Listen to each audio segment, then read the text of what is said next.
Passons à présent à la notion de relativité du mouvement.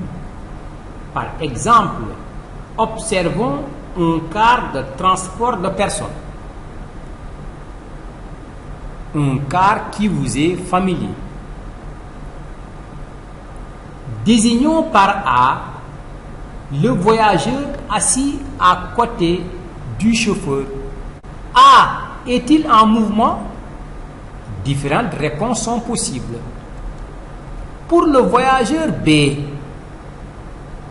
assis derrière, A n'est pas en mouvement. Au cours du temps qui s'écoule, la distance qui les sépare, lui et A, ne varie pas. Pour le vendeur, noté C, assis au bord de la route et qui observe le car passer devant lui, conclut A est en mouvement. La distance qui les sépare varie au cours du temps. Conclusion. Le mouvement est donc relatif à un observateur. Un corps peut être immobile pour un observateur, mais en mouvement pour un autre. Il est par conséquent indispensable pour décrire le mouvement de préciser l'objet de référence. Cet objet est le référentiel.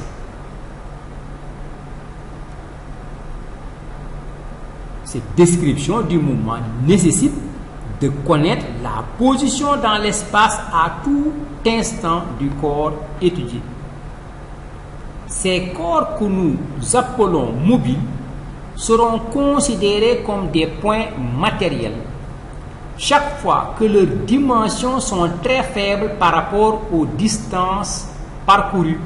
Par exemple, une boule qui glisse sur une piste, une voiture qui roule, la Terre qui tourne autour du Soleil, etc., peuvent être considérés comme points matériels.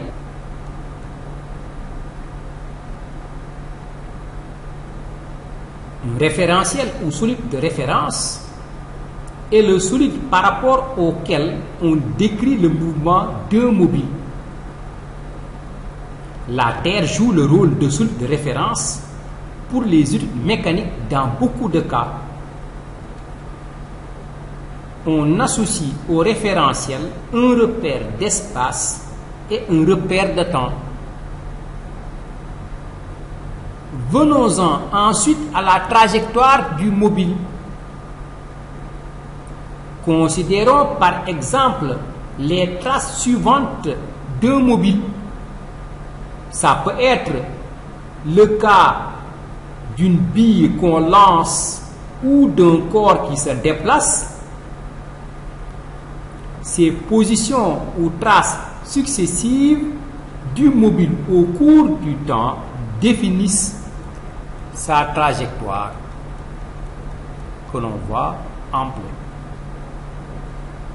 Celle-ci dépend du référentiel. La trajectoire du voyageur A n'est pas la même pour les observateurs B dans le car et C assis au bord de la route. La trajectoire d'un point est l'ensemble des positions successives occupées par ce point au cours du temps par rapport à un référentiel. Nous venons de voir que pour décrire le mouvement d'un point, il faut préciser sa position à tout instant. Nous serons amenés alors à définir un repère d'espace et un repère de temps pour repérer le point M par son vecteur position. Il existe plusieurs manières de définir la position du point.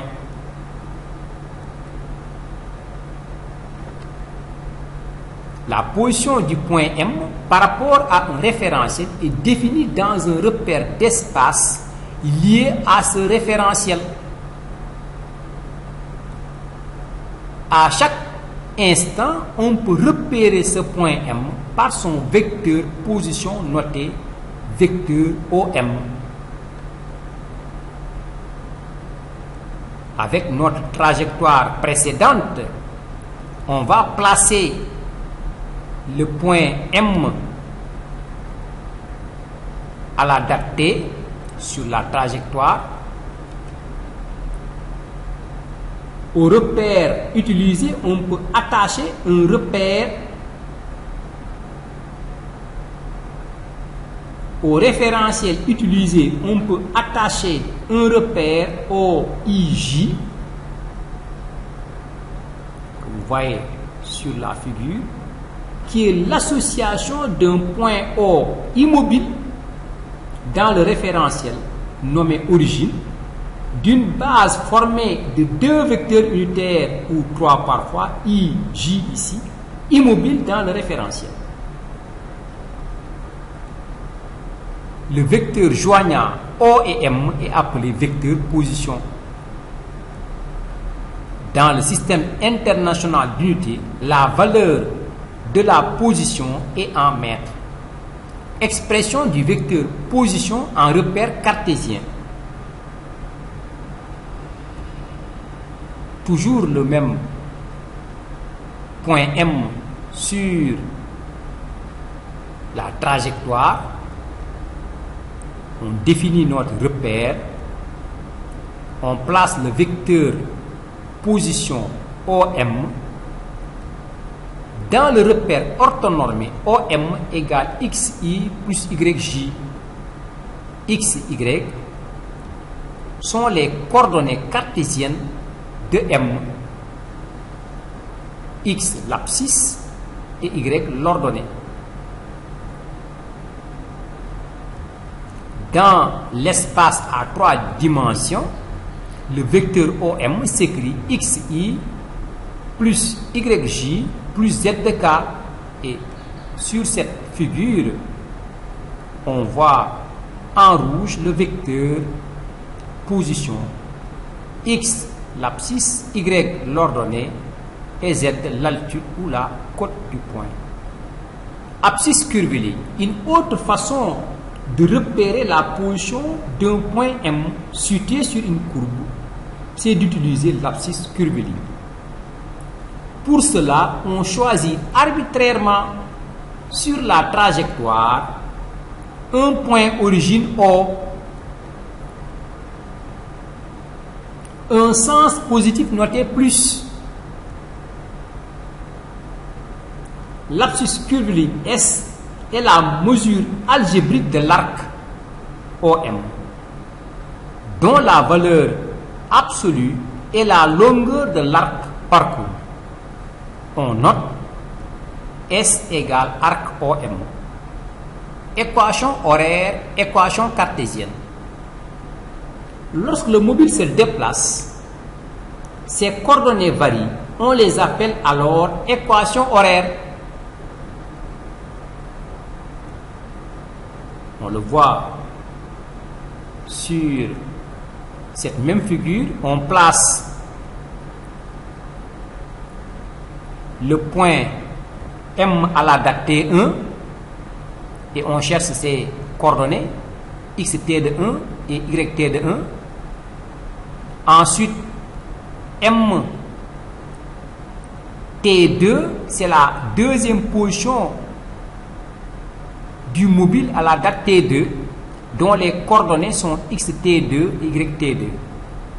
On voit que M, ses positions varient au cours du temps.